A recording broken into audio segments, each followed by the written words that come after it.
आज के इस वीडियो में हम जानेंगे द स्टोरी ऑफ पालमपुर के बारे में, जो कि क्लास 9 इकोनॉमिक्स का चैप्टर 1 है। और वीडियो में आगे बढ़ने से पहले आपसे एक प्यारा सा रिक्वेस्ट है कि अगर आपने इस चैप्टर का पार्ट 1 अभी तक नहीं देखा है तो उसे पहले जाके आप देख लीजिए। इस चैप्टर के अंदर जो 4 इंपॉर्टेंट टॉपिक्स है उनमें से मैंने 2 टॉपिक को वहाँ डिटेल में कंप्लीट कर दिया है। तो मेरा आपसे रिक्वेस्ट है कि आप जाके पहले उस वीडियो को देख लीजिए। कि मैंने आपको बताया है कि इस चैप्टर में मेनली 4 इंपॉर्टेंट टॉपिक्स है, जिनमें से मैंने 2 टॉपिक्स को ऑलरेडी कंप्लीट कर चुका हूँ।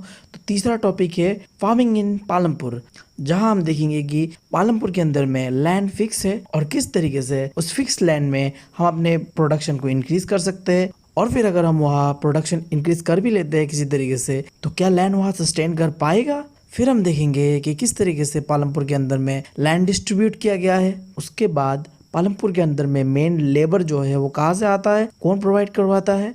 उसके बाद ये कैपिटल नीड्स जो है फार्मर का, मतलब फार्मर को जो एग्रीकल्चर करने के लिए बेसिक चीजें चाहिए होता है, उन्हें वो कैसे मिल पाता है। और आखिर में हम जानेंगे कि जो पालमपुर के फार्मर्स है वो किस तरीके से अपने प्रोडक्ट्स को फाइनली सेल करते हैं। तो 7 पॉइंट आप देख पा रहे हैं, ये सारे ही सब टॉपिक्स है फार्मिंग इन पालमपुर का, जो कि फिर फर्दर पॉइंट्स में मैं डिवाइड कर दूंगा उन्हें, ताकि आप आसानी से समझ पाए उन्हें। तो मैं शुरुआत करता हूँ लैंड इज फिक्स। हम जानते हैं कि पालमपुर के अंदर में जो मेन एक्टिविटी है वो है फार्मिंग।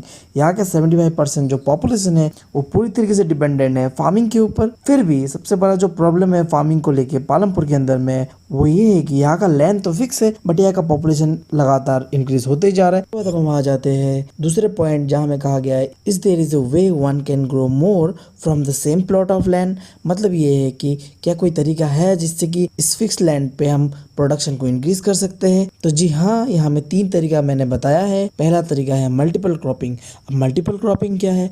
मल्टीपल क्रॉपिंग मतलब जब 2 या 2 से ज़्यादा क्रॉप्स को हम सिंगल प्लॉट ऑफ लैंड पे एक साल के अंदर में प्रोड्यूस करते हैं, तो उसे कहते हैं मल्टीपल क्रॉपिंग।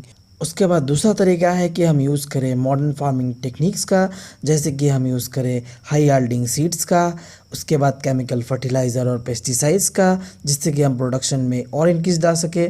और आखिर में जो तीसरा पॉइंट है कि हम यूज़ करें मॉडर्न फार्मिंग मशीन्स का, जैसे कि tractors, threshers and electric tubal, जिससे कि हम प्रोडक्टिविटी ऑफ लैंड को बढ़ा पाए। और भी अब हम आ जाते हैं तीसरे पॉइंट की ओर, विल द लैंड सस्टेन। मतलब ये है कि अगर हम जो इतना चीज़ें इस्तेमाल कर रहे हैं हमारे लैंड के ऊपर, तो इससे क्या कोई नेगेटिव इम्पैक्ट पड़ेगा लैंड के ऊपर। तो कई सारे साइंटिफिक रिपोर्ट्स हमें बताते हैं कि हाँ, अगर हम मॉडर्न टेक्निक्स का इस्तेमाल करते हैं हमारे लैंड पे, तो यहाँ पे हमें काफ़ी नेगेटिव इफेक्ट देखने मिलता है। क्योंकि देखिए, लैंड एक नेचुरल रिसोर्सेज है और वो नेचुरली ही रिपेयर होता है, बट जैसे ही हम उन्हें केमिकल फर्टिलाइजर्स का इस्तेमाल करते हैं तो वो ओवर यूज़ हो जाता है, जिसके वजह से कई सारे नेगेटिव इफेक्ट होता है, जिन्हें हम देखेंगे अभी। तो चलिए 1 बाय 1 देखते हैं।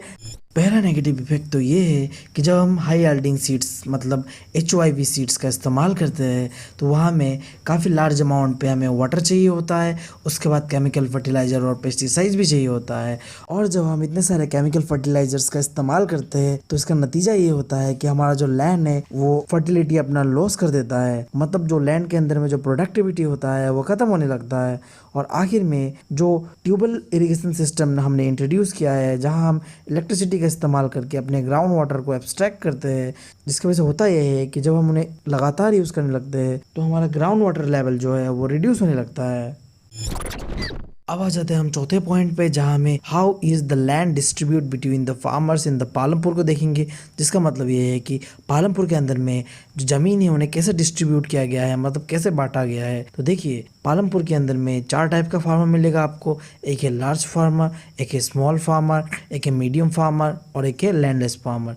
तो मेजॉरिटी ऑफ द लैंड जो है पालमपुर का वो large and medium scale farmers के पास है, और स्मॉल फार्मर्स के पास काफी कम लैंड है, और लैंडलेस फार्मर्स के पास तो ऑब्वियस सा बात है कि लैंड है ही नहीं। अब हम आ जाते हैं 5th पॉइंट पे, who will provide the labours. तो देखिए, स्मॉल फार्मर्स जो है वो अपने फैमिली से ही अपने लेबर रिक्वायरमेंट्स को कंप्लीट करते हैं, बट यहाँ पे जो मीडियम और लार्ज स्केल फार्मर्स है वो लेबर्स को हायर करते हैं, और मोस्टली जो हायर लेबर होता है वो लैंडलेस या फिर स्मॉल फार्मर्स होते हैं।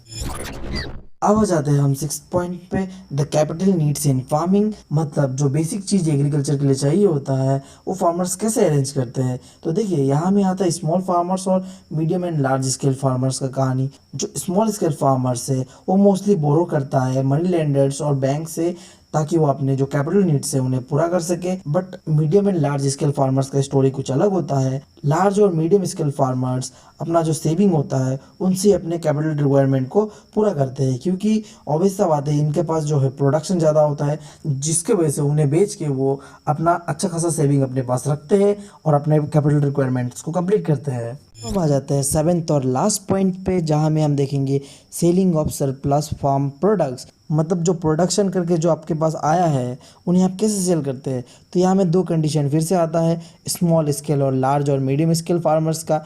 अब देखिए स्मॉल स्केल फार्मर्स मोस्टली अपना जो प्रोडक्शन होता है वो अपने फैमिली कंजम्पशन में इस्तेमाल होता है, और जो बाकी बचा स्मॉल सरप्लस बचता है उन्हें वो जाके मार्केट पे सेल कर देता है, जिससे कि वो अपने बेसिक रिक्वायरमेंट्स को फुलफ़िल करते हैं, जैसे कि कपड़ा, रोटी, मकान, एजुकेशन उन्हें। बट यहाँ पे लार्ज और मीडियम स्केल फार्मर्स के साथ डिफरेंट सिचुएशन है।